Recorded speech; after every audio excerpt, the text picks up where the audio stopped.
sekarang ini semuanya serba tiba-tiba. Dan firman Tuhan sudah mengatakan bahwa segala sesuatu akan digoncangkan. Tentang berakhirnya pandemi ini tidak ada seorang pun yang tahu. Kita tidak bisa memaksa Tuhan harus menghentikan sekarang juga. Tapi kita harus yakin, saudaraku, bahwa sebagaimana firman Tuhan katakan bahwa Dia membuat segala sesuatu indah pada waktunya. Tuhan mau kita belajar percaya bahwa di tengah-tengah situasi yang sulit, Tuhan adalah Tuhan yang tetap pegang kendali atas kehidupan kita. Apapun keadaan yang terjadi, Tuhan Yesus ada bersama dengan kita. Tuhan yang pernah menolong kita di waktu yang lalu adalah Tuhan yang sama yang menolong kita di hari ini. Hasil akhir bukan di tangan corona. Hasil akhir tetap di tangan Yesus Kristus. Dialah Tuhan yang berdaulat. Dialah Tuhan yang tetap pegang kendali atas kehidupan kita.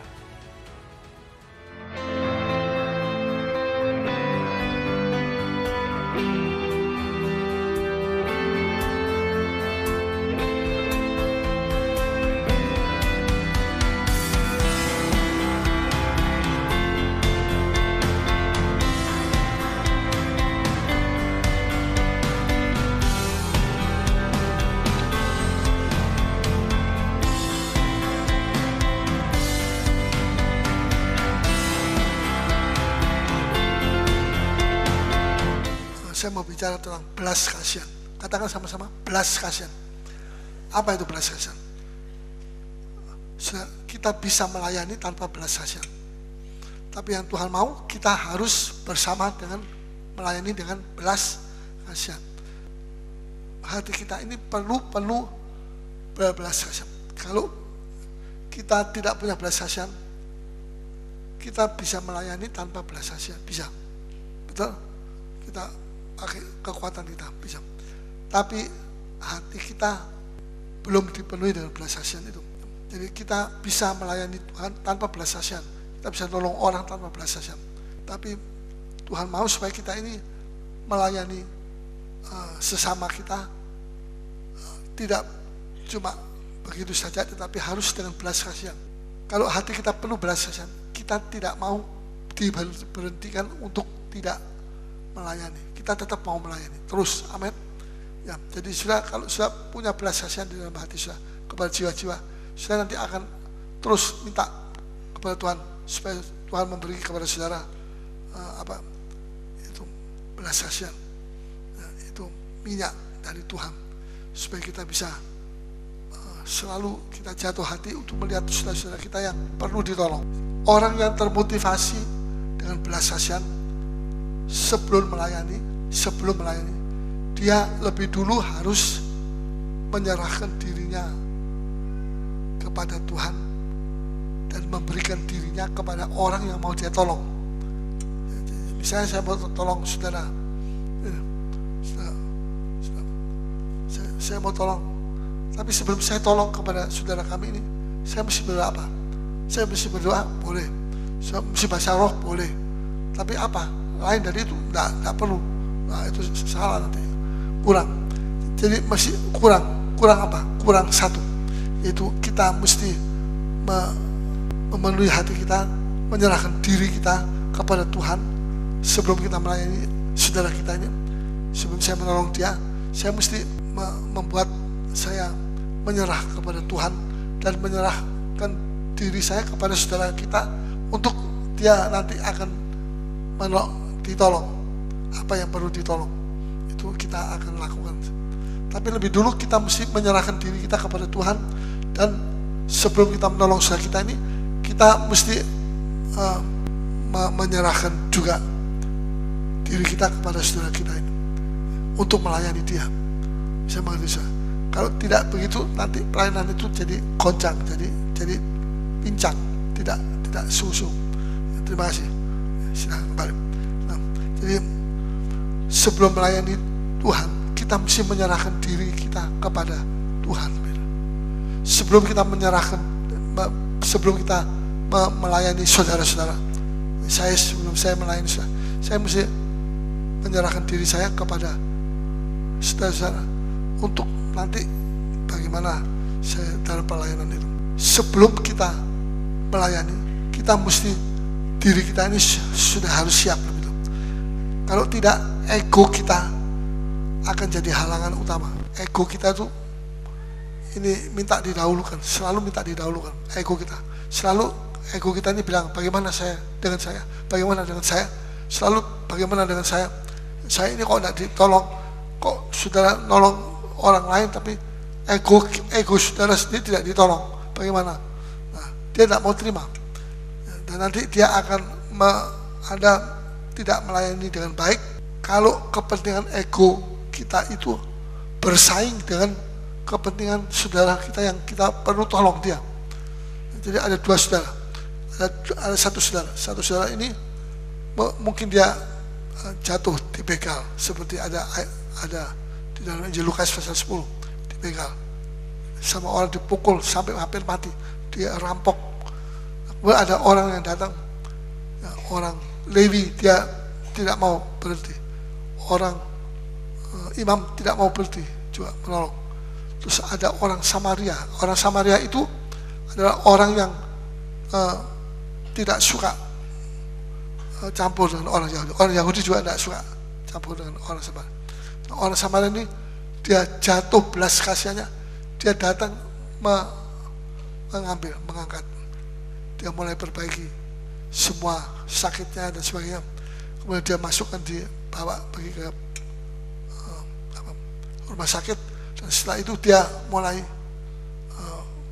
bayar ya, berapa, dan kalau masih ada lebihnya, nanti kalau saya kembali, saya mampir lagi di sini, saya akan tambah lagi 1 dinar atau 2 dinar. 1 dinar itu 1 hari ongkos, luar biasa. Jadi halangan minta didahulukan itu tidak terjadi kalau kita sudah mempersembahkan ego kita kepada Tuhan. Anda tidak melayani dengan baik kalau kepentingan ego Anda bersaing dengan kepentingan orang yang perlu ditolong. So, nanti antara yang bersaing ini, dua ini nanti mana yang paling menang? Biasanya yang paling menang ego kita. Ego ini terlalu kuat. Ya. Di mana belas kasihan berkurang, di sana penghakiman menjadi lebih banyak. Di mana belas kasihan itu berkurang, tidak penuh. Belas kasihan di dalam kita itu tidak penuh, berkurang. Maka di sana penghakiman akan menjadi lebih banyak. Lukas pasal 10. Di sini kita lihat ada ayat 29. Tapi untuk mendengarkan dirinya. Tetapi untuk membenarkan dirinya, orang itu berkata kepada Yesus, "Dan siapakah sesamaku manusia?" Siapakah sesama manusia? Terus jawab Yesus, "Adalah seorang yang turun dari Yerusalem ke Yeriko. ya, Ia jatuh ke tangan penyamun Terus yang bukan saja merampoknya merampok habis-habisan, tapi juga tetapi yang juga memukulnya, dan yang sesudah itu pergi meninggalkannya setelah setengah mati. Terus ayat 31. Kebetulan ada seorang imam turun melalui jalan itu. Ia melihat orang itu, Ya, tetapi ia melewatinya dari seberang jalan. dia jalan. Ya, ini orang dia mau mati, tapi dia tidak jalan dekat sini, tapi dia menyeberang. Jadi dia orang yang mau mati di sana, dia jalan terus. Dia menghindar. Alasannya dia masuk akal, karena saya mesti melayani di tabernakel. Saya mesti menyiapkan itu semua peralatan untuk imam, untuk dilakukan kebaktian doa sepanjang hari itu. Ya. Jadi dia punya alasan yang kuat, tetapi Tuhan tetap mengatakan ini orang dia tidak punya belas kasihan. Jadi mana lebih penting? Itu rupanya pelayanannya dia sudah jadi rutinitas, sudah jadi agamawi, dan sudah jadi kekakuan. Tidak ada sukacita dan tidak ada kedamaian, karena dia sudah menjadikan itu agamawi. Ya, kering, tidak ada sukacita. Aku tidak pernah sukacita sama teman-temanku. 1 kali saja selama berapa tahun ini. Tapi ini anak bungsu ini pulang dari beredar-edar, dia pengen habis uang dari papanya, tapi sama papanya disambut, dijadikan lagi, jadi diangkat jadi anaknya lagi, dan dia menjadi orang yang dilunasi semua hutangnya. Tuhan lihat di sini. Coba kita baca ayat 32. Demikian juga seorang Lewi datang ke tempat itu. Ya. Ketika ia melihat orang itu, ia melewatinya dari seberang jalan. Ya. Dan terus ayat 33. Lalu datang seorang Samaria yang sedang dalam perjalanan ke tempat itu. Dan ketika ia melihat orang itu, tergeraklah hatinya oleh belas kasihan. Oleh belas kasihan. Ini perlunya melayani Tuhan dengan belas kasihan. Jangan asal-asalan. Ya saya mau melayani Tuhan, saya mau besuk bagaimana. Nanti besuknya cuma 1-2 kali, setelah itu tidak terus. Karena tidak bisa tahan.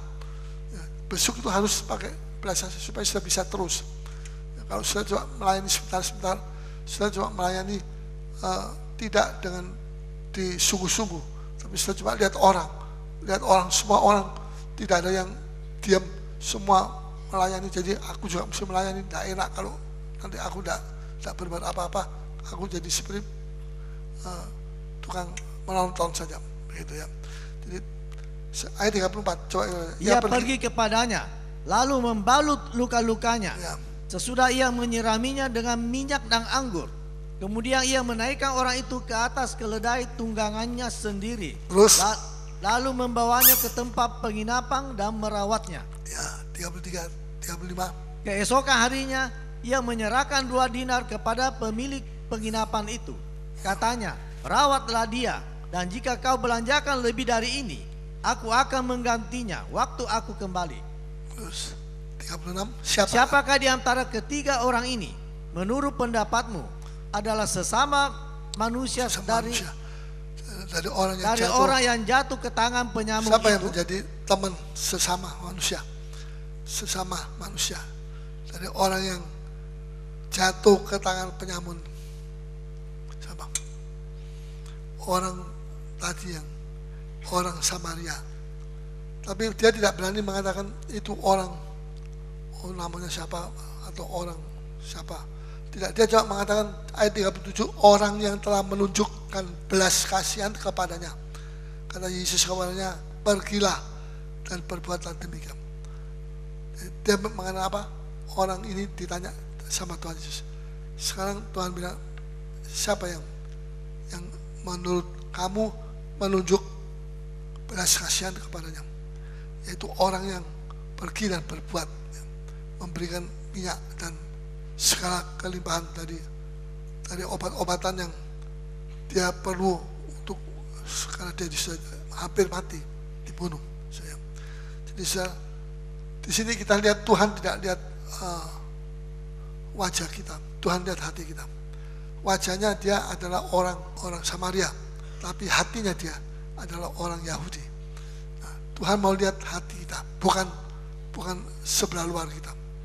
Ini penting sekali untuk kita mengetahui. Jadi sudah, mengapa anak sulung ini dia mengomel? Karena dia tidak punya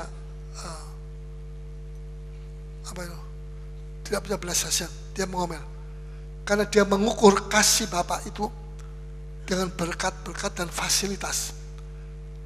Bukan dia tertuju kepada pribadi dari Bapaknya, supaya dia bisa bersekutu dengan Bapak.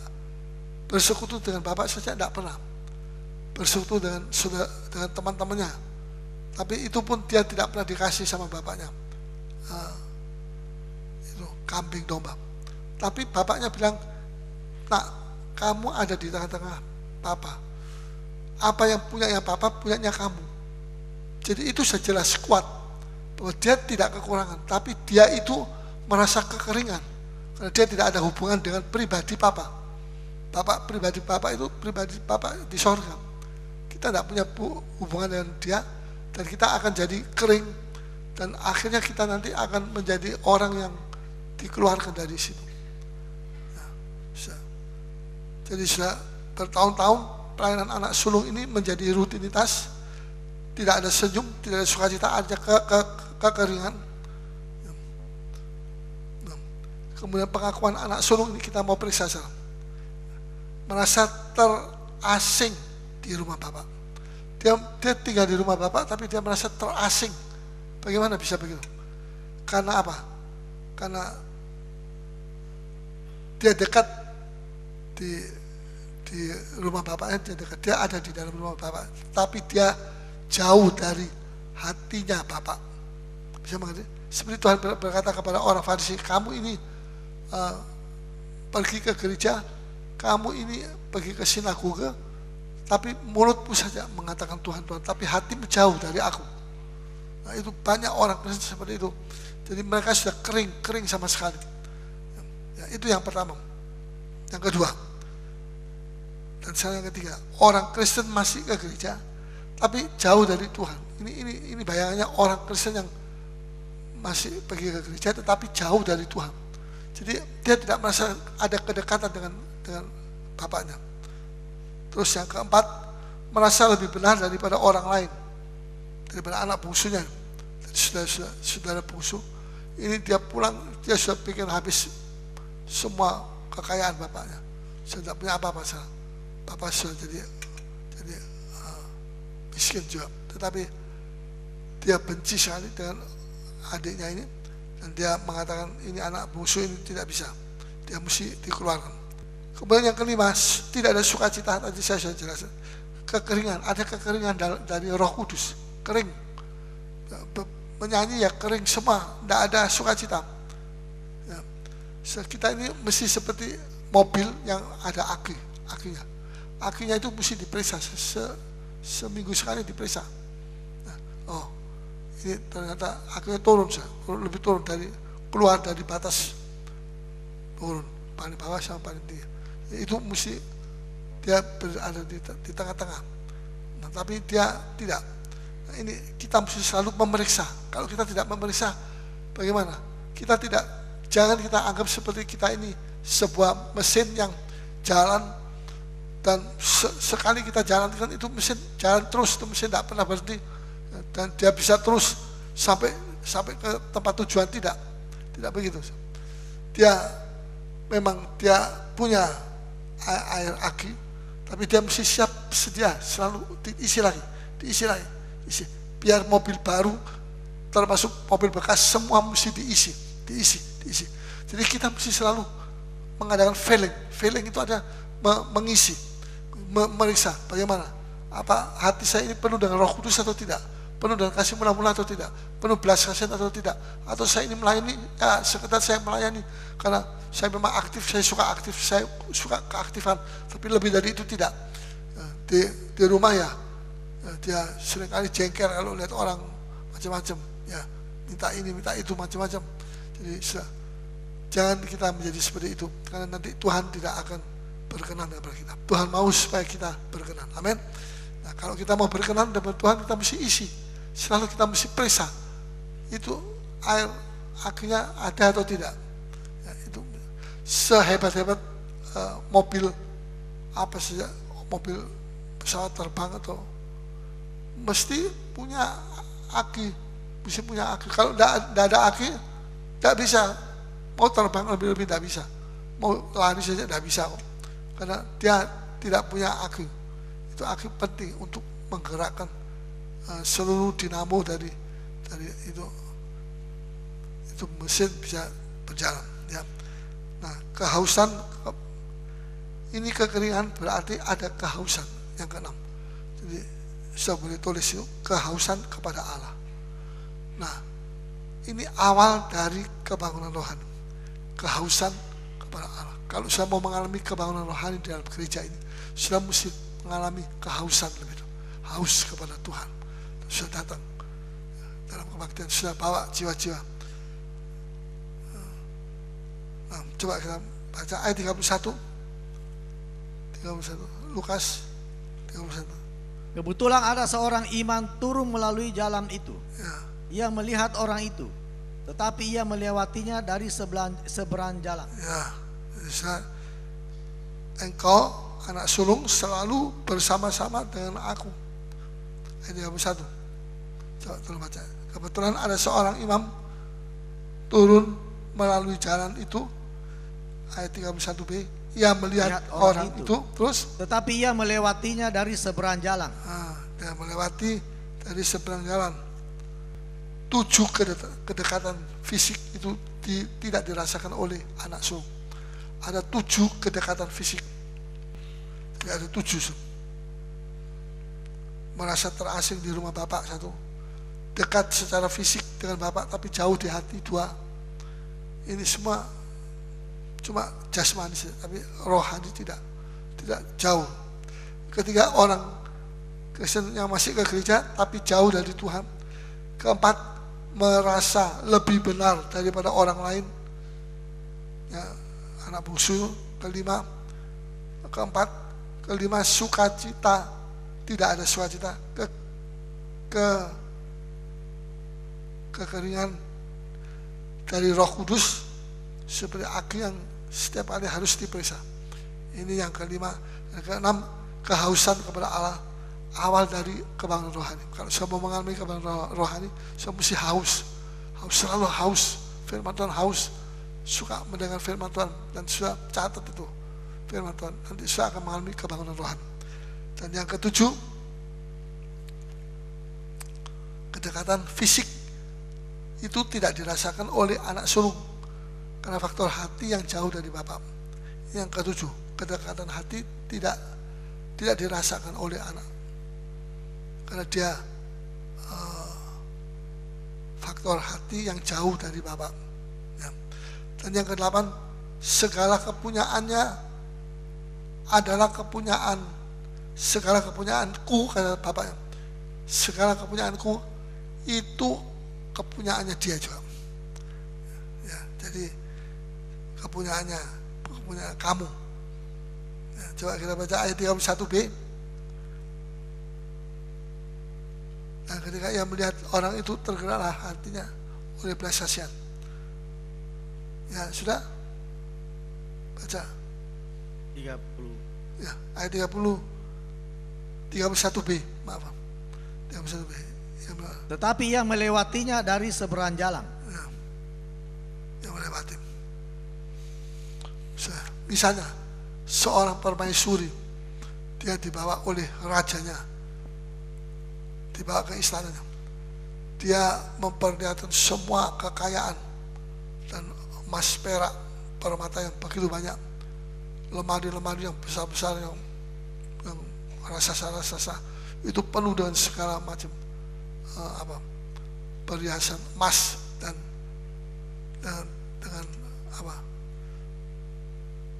perhiasan emas dan itu permata-permata yang bagus-bagus, yang asli, yang mahal, ya, bukan yang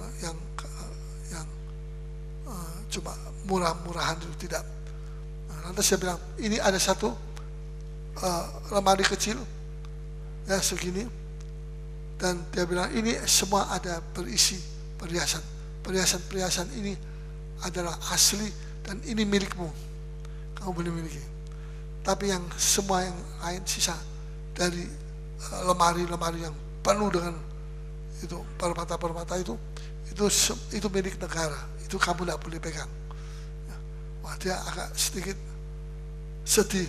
Kenapa saya mesti begitu? Saya tidak boleh, sebagai permaisuri saya mestinya bisa punya semua. Ya, tapi, nah, kalau raja bilang begitu, dia mesti terima itu. Tapi andai kata sekarang diganti, dirubah. Ya, raja bilang, permaisuriku, semua yang milikku di sini, ini adalah milikmu. Semua yang ada ini yang kelihatan semua ini adalah miliknya kamu dan bukan milik siapa-siapa, cuma kamu. Apa yang milik saya itu milik kamu. Ya, luar biasa. Betul. Apa saya pikir bahwa itu satu cerita kosong untuk menghibur kita? Tidak. Saya tidak percaya. Itu sungguh-sungguh terjadi. Bahwa apa yang Bapak punya di sorga itu juga kita punya. Amin. Ya, kita perlu apa? Perlu damai, perlu segala macam. Itu sudah ada, Tuhan sudah siapkan. Makanya Tuhan bilang, aku tidak mau nanti aku diberi kekayaan yang luar biasa sehingga aku nanti lupa sama Tuhan. Aku bilang, siapa Tuhan itu? Aku ini sudah kaya, kaya dengan kekuatanku sendiri. Tidak. Atau ada orang yang kaya, aku beri kekayaan kepada dia, lantas dia macam-macam. Istrinya tambah lagi, istrinya sampai tambah 4 istri. Ya, itu satu istri berapa ratus juta, berapa ratus ribu satu bulan. Dia menambah kejahatan.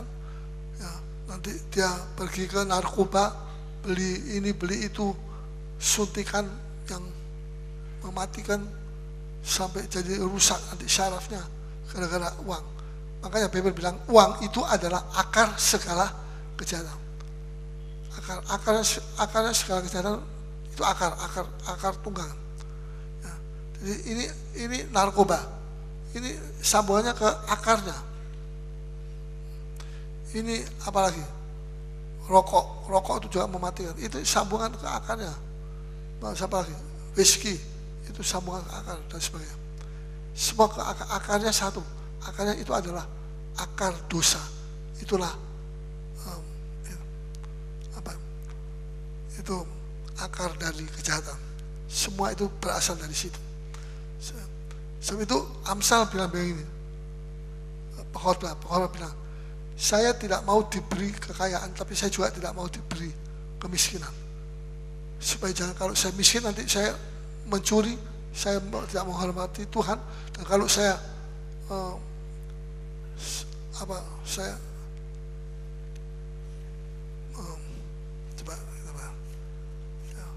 kalau saya kaya, saya nanti jadi berbuat jahat. Kalau saya miskin, saya mencuri, juga berbuat jahat itu, semua berbuat jahat. Itu dalam Pengkhotbah. Jadi saya tidak mau dikasih kekayaan yang banyak atau kemiskinan. Jangan, pokok yang cukup saja, yang cukup. Ya, Amsal 30 ayat 8. Jauhkanlah daripadaku kecurangan dan kebohongan. Jangan berikan kepadaku kemiskinan atau kekayaan. Jangan berikan aku miskin, tapi kaya juga enggak. Ya, terus? Biarkanlah aku menikmati makanan yang menjadi bagianku. Ya, biar aku menikmati makanan yang menjadi bagianku. Terus? Supaya kalau aku kenyang, aku tidak menyangkalmu. Ya. Dan berkata, siapa Tuhan itu? Atau kalau aku miskin, aku mencuri dan mencemarkan nama Allahku. Ya, sekian ya. Jangan begitu. Coba tolong bacakan Ibrani 13 ayat 5. Janganlah kamu menjadi hamba uang, dan cukupkanlah dirimu dengan apa yang ada padamu. Cukupkan. Nah, cukupkan. Terus? Karena Allah telah berfirman, aku sekali-kali tidak akan membiarkan engkau, dan aku sekali-kali tidak akan meninggalkan engkau. Jadi jelas di sini. Tuhan mau supaya kita hidup cukup. Kalau cukup itu makanan cukup, itu kolesterolnya juga cukup, gulanya cukup, ya apalagi asam uratnya juga cukup, tidak terlalu banyak. Kalau makan terus tambah lagi, wah itu seperti itu piringnya seperti aduh om terlalu banyak om, ya tak peduli omnya ini mencipruk, ngasih lagi makan lagi, wah lama-lama dia sakit gula, ya, karena dia sudah mengatakan saya tidak bisa terlalu banyak, lebih dari cukup. Ini orang rakus ya. Kalau makan tamak itu ya begitu. Nanti akhirnya dia sakit. Kalau saya sakit dia bilang, aduh saya tidak bisa makan ini, tidak bisa makan itu, tidak bisa, semua tidak bisa. Makan apa? Makan hati, ya. Karena tidak bawa belajar. Coba kita baca Matius pasalnya ke-6 ayat yang ke-11. Berikanlah kami pada hari ini makanan kami yang secukupnya. Makanan kami, bukan makanannya orang lain yang dikasih. Ya, makanan kami sendiri. Berikan kepada kami makanan kami hari ini apa? Yang secukupnya. Itu ada kata secukupnya. Kenapa? Kalau tidak penting itu tidak ditulis sama Tuhan. Tapi Tuhan Yesus bilang secukupnya itu berarti itu takarannya. Seperti sudah makanan mana. Mana itu kalau diambil satu orang ambil yang apa itu? Yang suka tamak ya, tamak, orang yang tamak, rakus. Dia ambil satu gentong. Tapi nanti waktu sampai di rumah dimasukkan, ditaruh di atas itu. Akhirnya sama. Satu homer, satu orang satu homer. Tapi kelihatannya wah banyak. Gentongnya besar. Tapi waktu sampai di rumah ditakar, oh cuma satu homer. Nanti kalau hari Sabtu itu 2 homer. Mereka ambil 2 homer. Yang hari Minggu nanti mereka mesti makan dari yang ambil Sabtu. Hari Minggu tidak kelihatan, tidak ada mana turun dari sorga. Jadi mereka ambil dan habis. Ya. Jadi tapi kalau yang hari lain itu setiap hari cuma 1 homer. Banyak atau sedikit sudah ambil banyak, kelihatan banyak, wah ini sudah ambil kira-kira 3 homer. Tapi kalau diperiksa, ditimbang cuma 1 homer. Ini mujizat, ada mujizat. Makanan kolesterol, makanan yang dari itu mana itu ada alat penakar kolesterol. Sehingga kalau dia ngambil banyak, tetap kolesterolnya 1 homer, tidak lebih dari 1 homer. Itu luar biasa. Itu makanan begitu tuh tidak ada sekarang. Kalau di toko-toko di mana makanan, wah makanan babi itu wah macam-macam. Sampai kolesterol yang paling tinggi ada juga. Ya, bisa buat orang semaput, bisa juga bisa pingsan. Ya, apalagi kalau orang yang rakus dia pokoknya saya makan, saya habis makan saya mati tidak apa-apa, asal saya makan. Bayangkan sampai begitu. Itu orang, wah saya bilang pintar sekali, pintar sampai ke belinger, ya begitu. Nah, jadi hanya dengan belas kasihan kita dapat mengerti keadaan anak bungsu. Betul? Waktu anak bungsu ini kembali ke bapak itu wah dimarah-marahi sama anaknya. Anaknya ini kurang ajar juga. Ya, bapak ini kok meluk baunya itu busuk itu, banyak baksil. Jangan. Tapi bapaknya ini dia peluk. Kenapa? Karena hanya dengan belas kasihan bapak itu dapat mengerti keadaan anak bungsu. Hanya dengan belas kasihan. Dalam Lukas 15 ayat 20, hanya dengan belas kasihan kita dapat menyambut anak bungsu. Kita bisa menyambut. Kita tidak bilang, ini orang berdosa, suruh pergi, tidak boleh pergi gereja. Tidak usah. Biar dia mati, nanti dia urusan sendiri sama Tuhan. Tidak. Coba kita baca Lukas 15 ayat 20. Maka bangkitlah ia dan pergi kepada bapaknya. Ya. Ketika ia masih jauh, ayahnya telah melihatnya. Lalu tergeraklah hatinya oleh belas kasihan. Tergeraklah hatinya oleh belas kasihan. Terus ayahnya itu berlari mendapatkan dia. Ya. Lalu merangkul dan mencium dia. Bagaimana bisa berbuat begini? Kalau tidak ada belas kasihan, tidak mungkin ini bisa terjadi. Amin. Tidak bisa terjadi. Betul? Apalagi kalau dia ingat papanya, saya ingat ini uang berapa miliar ini saya habis sama satu anak ini saja. Satu anak ini bikin saya pontang-panting. Hampir saya mesti masuk bui juga. Ya, karena keuangannya sudah tidak ada.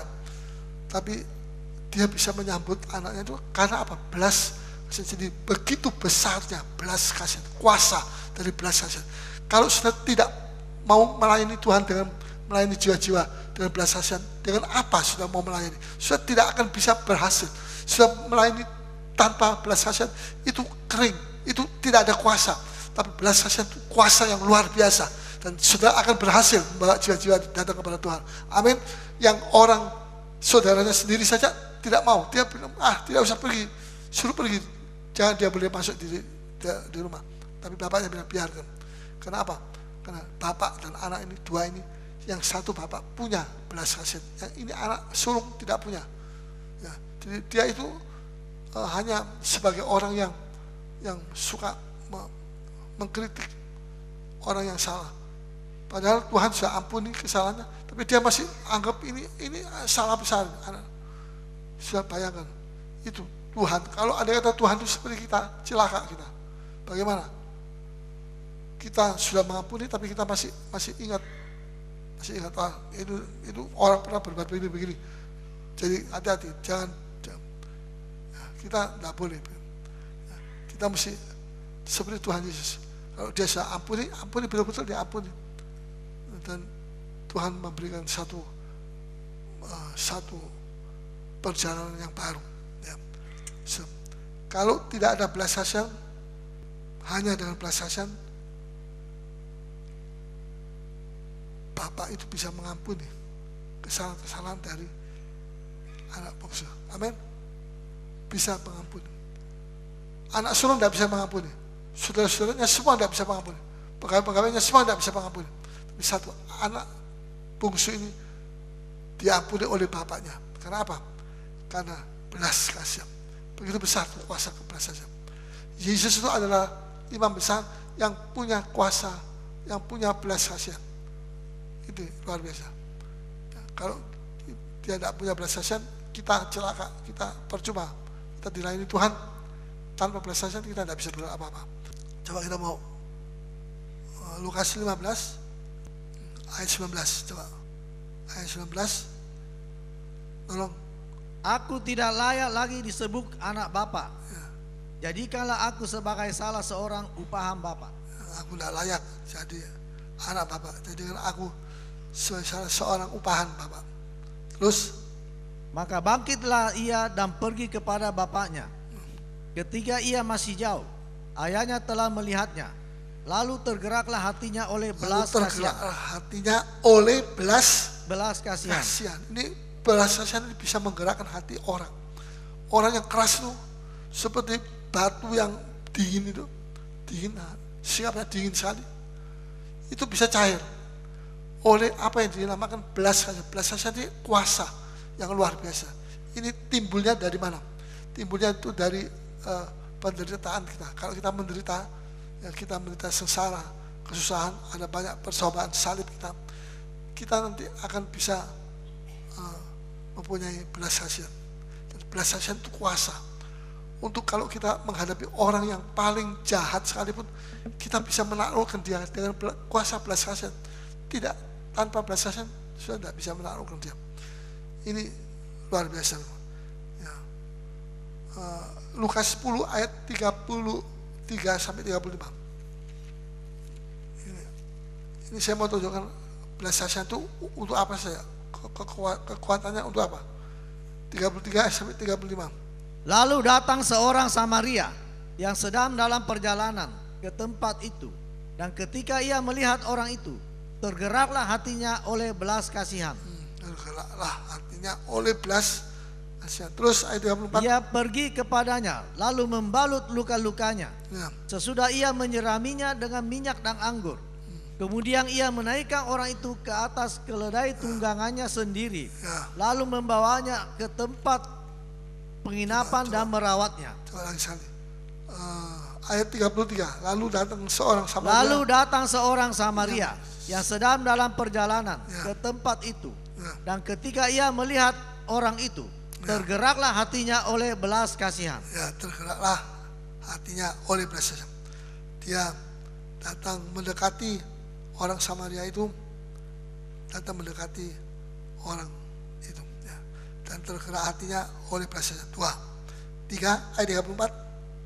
Ia pergi kepadanya, lalu membalut luka-lukanya. 3, 4. Sesudah ia menyiraminya dengan minyak dan anggur. Ya, minyak 4 dan anggur 5. Terus kemudian ia menaikkan orang itu ke atas keledai tunggangannya sendiri. Naikkan ke atas keledai tunggangannya sendiri. Jadi dia ini yang ke-5 atau ke-6?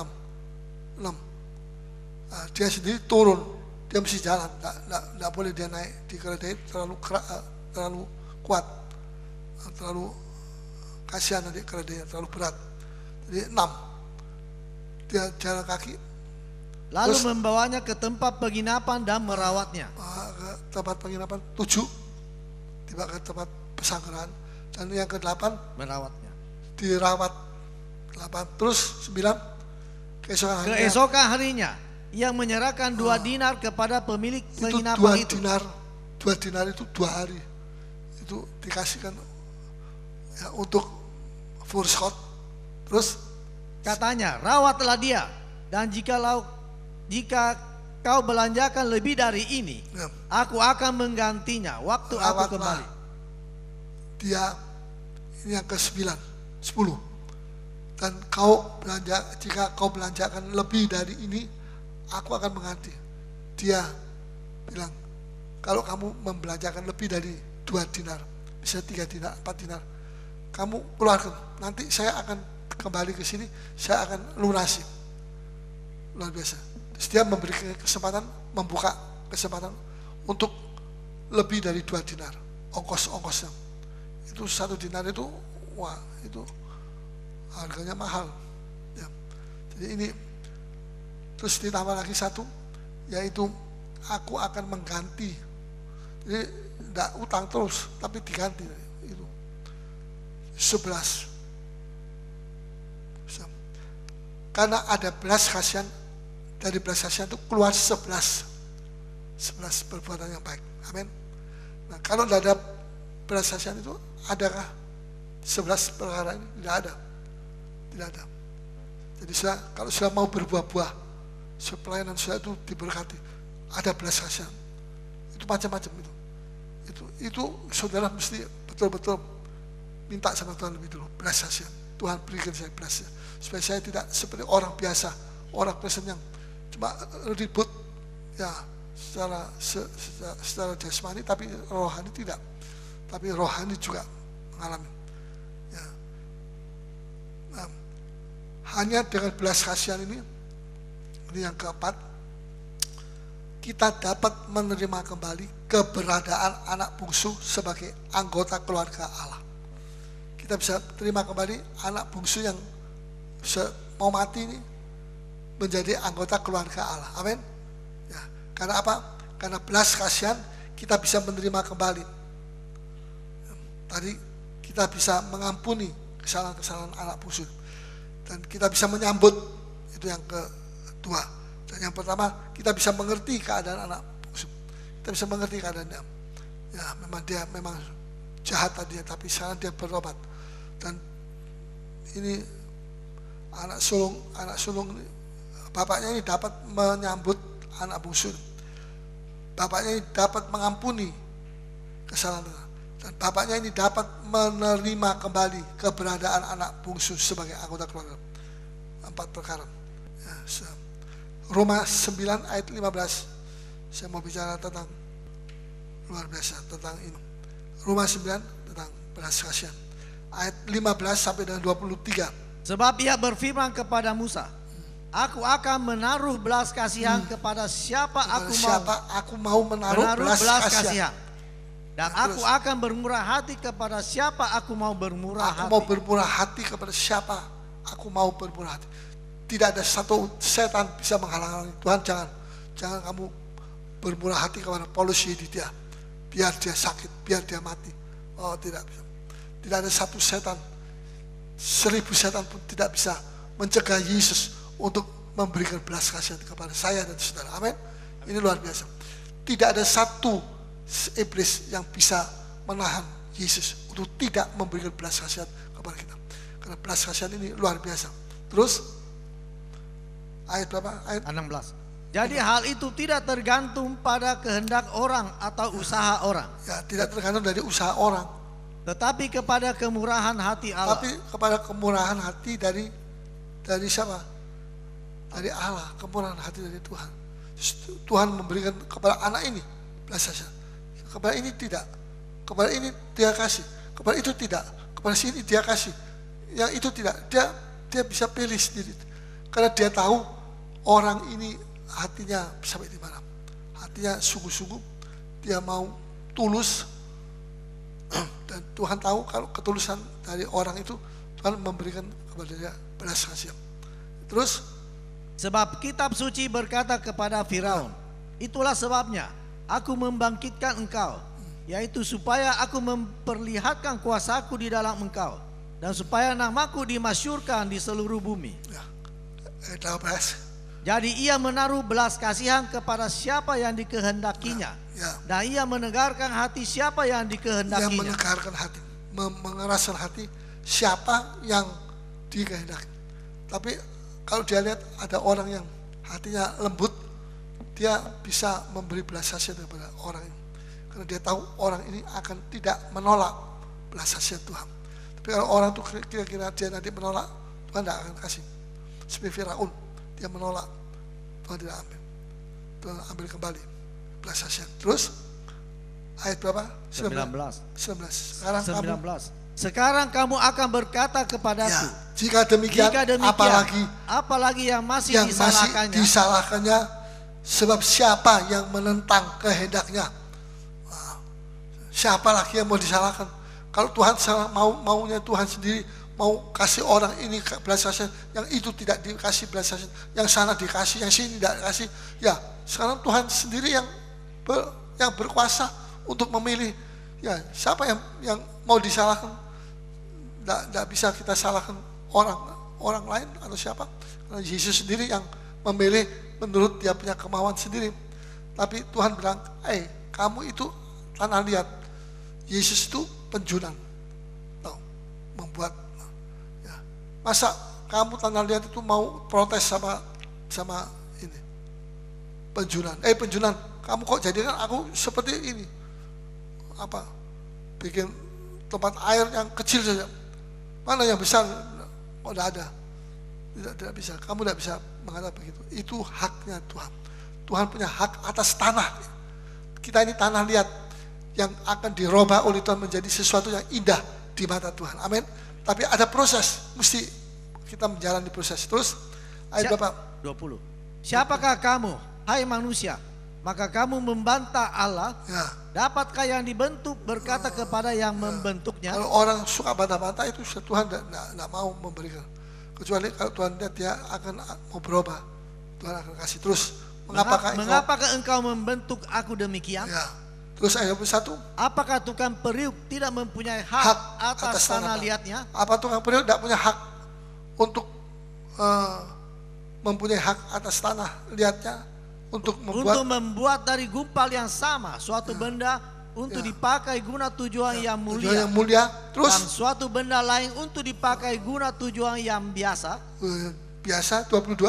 Jadi kalau untuk menunjukkan murkanya dan menyatakan kuasanya, ya. Allah menaruh kesabaran yang besar. Allah itu terhadap benda-benda kemurkaannya. Yang telah disiapkan untuk kebinasaan. Terus justru untuk menyatakan kekayaan kemuliaannya atas benda-benda belas kasihannya yang terus, telah dipersiapkannya untuk kemuliaan. Yaitu kita yang telah dipanggilnya, bukan hanya dari antara orang Yahudi, tetapi juga dari antara bangsa-bangsa lain. Siapa bangsa lain? Kita ini bukan orang Yahudi. Siapa yang orang Yahudi? Bau-bau Yahudi. Bau juga enggak. Kita ini semua adalah orang bangsa lain. Tapi kita ini yang bangsa lain yang paling banyak jumlahnya daripada bangsa Yahudi sedikit. Cuma berapa? 14 juta. Ya, tapi ini bangsa lain, Indonesia saja 200 juta. Banyak. Tapi kepada kita bangsa lain ini Tuhan memberikan kasih karunia, belas kasihan. Ini luar biasa. Ya, terus seperti yang difirmankannya juga dalam kitab Nabi Hosea. Ya. Yang bukan umatku akan kusebut umatku. Ya, terus dan yang bukan kekasih. Dan di tempat di mana akan dikatakan kepada mereka, kamu ini bukanlah umatku. Ya, di tempat di mana Tuhan bilang kamu ini asal usulnya tidak ada, kamu bukan umatku. Tapi sekarang banyak umat. Ya, seperti kota ini, kota Makassar ini waktu saya datang sini, ini kota, saya bilang kota mati. Ya, tidak ada orang Kristen, jarang. Ya, saya merasa seperti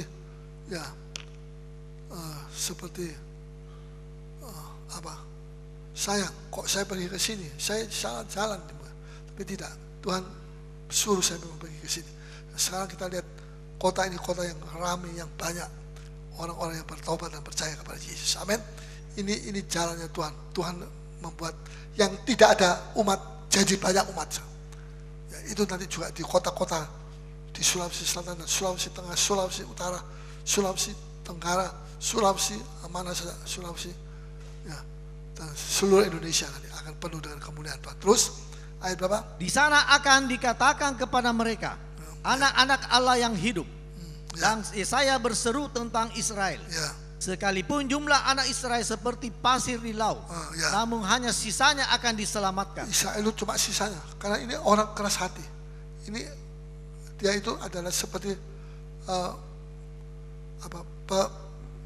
seperti itu perisai yang punyanya raja-raja itu, pusaka. Israel itu seperti pusaka, tapi keras kepala. Jadi banyak yang dibunuh sama Tuhan. Sisa sedikit yang, dan itu nanti yang akan memuji Tuhan. Terus, sebab apa yang telah difirmankannya akan dilakukan Tuhan di atas bumi, sempurna dan segera. Ya, Yudas 22, ini ayat terakhir. Yudas 22. Mari, Yudas.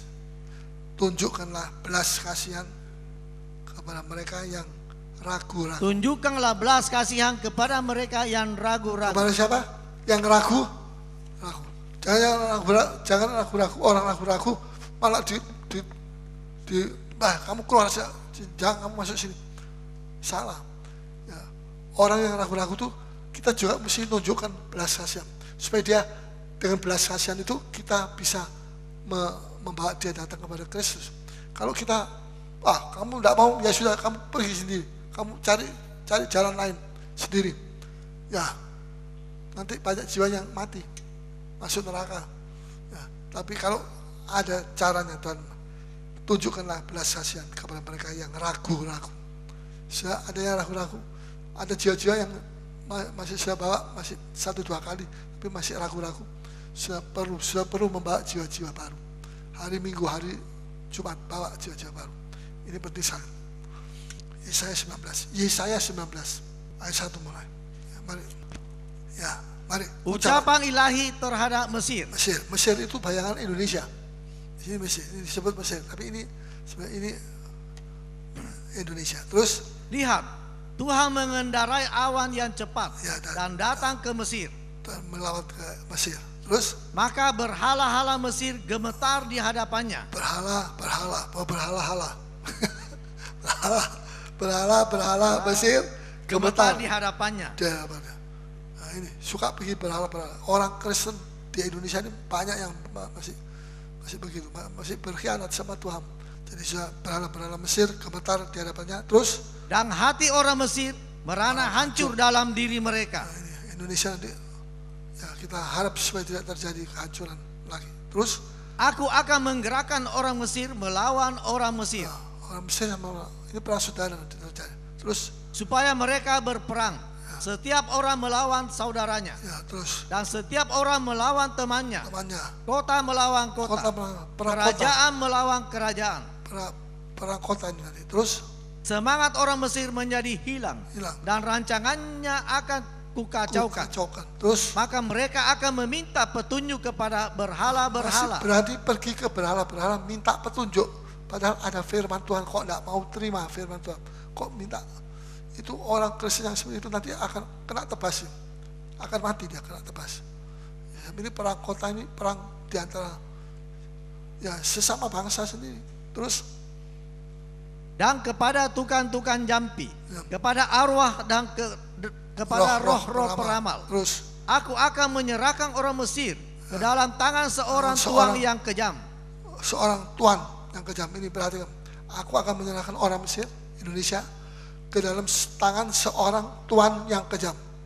Ya, dan seorang raja yang bengis akan memerintah mereka. Ya, demikianlah firman Tuhan. Tuan yang kejam, dan raja yang bengis akan memerintah mereka. Demikian firman Tuhan semesta alam.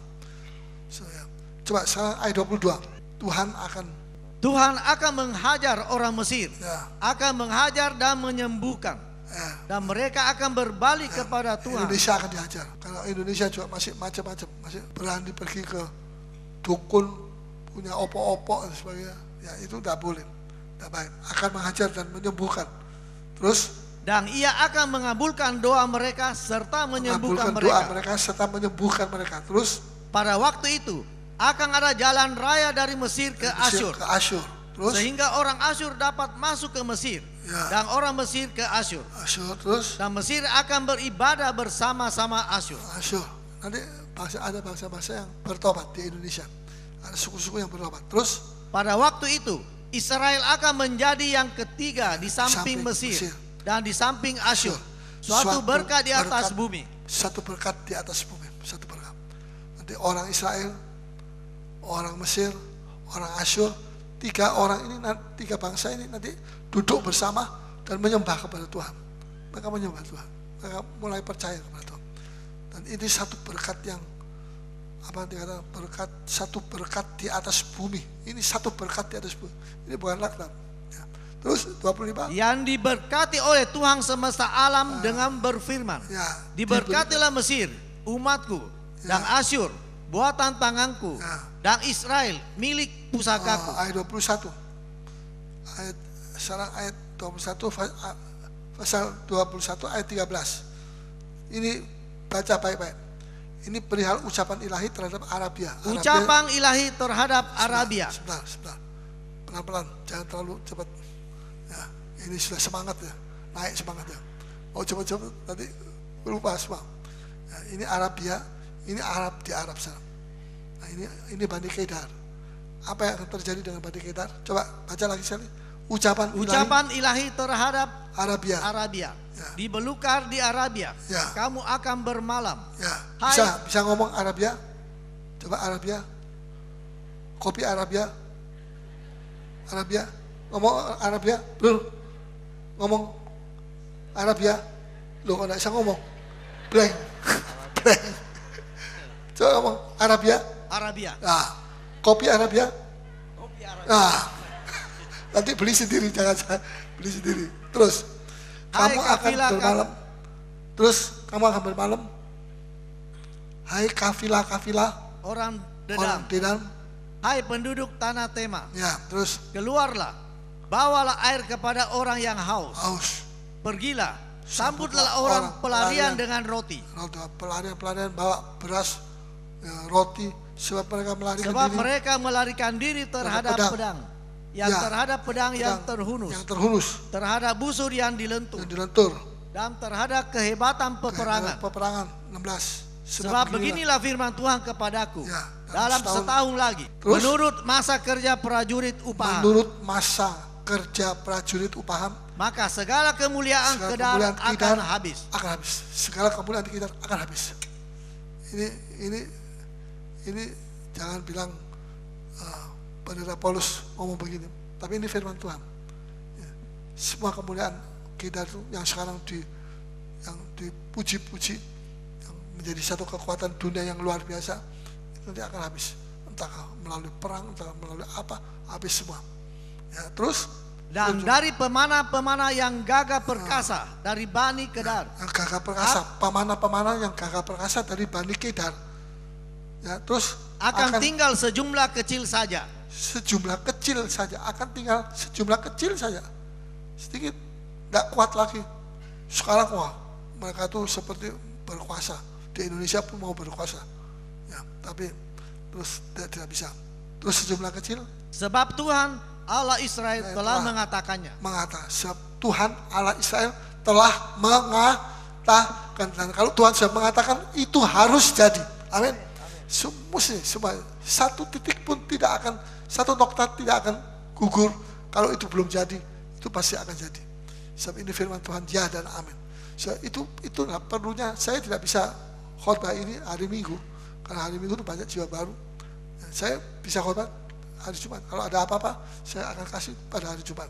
Sudah ini jiwa lama, jiwa yang mau bertumbuh, biarpun mungkin ada jiwa yang baru mau bertumbuh, saya akan kasih. Saya tidak akan tahan semua yang Tuhan beri kepada kami akan berikan kepada saudara. Dan saudara akan mengerti bahwa kita sedang dilengkapi sama Tuhan. Kita kalau kita tidak baca ini, kita tidak ngerti bagaimana ya sekarang kita menghadapi orang Mesir, menghadapi orang Kedar. Terus kita ini mau lari kemana? Tapi di sini dikatakan nanti dalam tempo satu tahun dari sekarang itu kemuliaan Kedar, kegagah perkasaan pemanah-pemanah dari Bani Kedar itu akan jadi sejumlah kecil saja, akan tinggal sejumlah kecil saja, sebab Tuhan Allah Israel telah mengatakannya. Dalam setahun lagi menurut masa kerja prajurit upahan, maka segala kemuliaan Kedar itu tenda Kedar itu tenda dari orang-orang di sana ya, akan habis. Kemuliaan Kedar akan habis, bayangkan.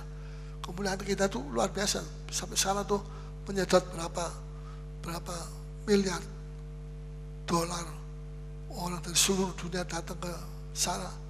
Tapi itu nanti akan habis. Ada, kita mesti siap. Tapi jangan takut, selalu ada perlindungan dari Tuhan. Amin. Ya, mari kita mau bangkit berdiri, kita akan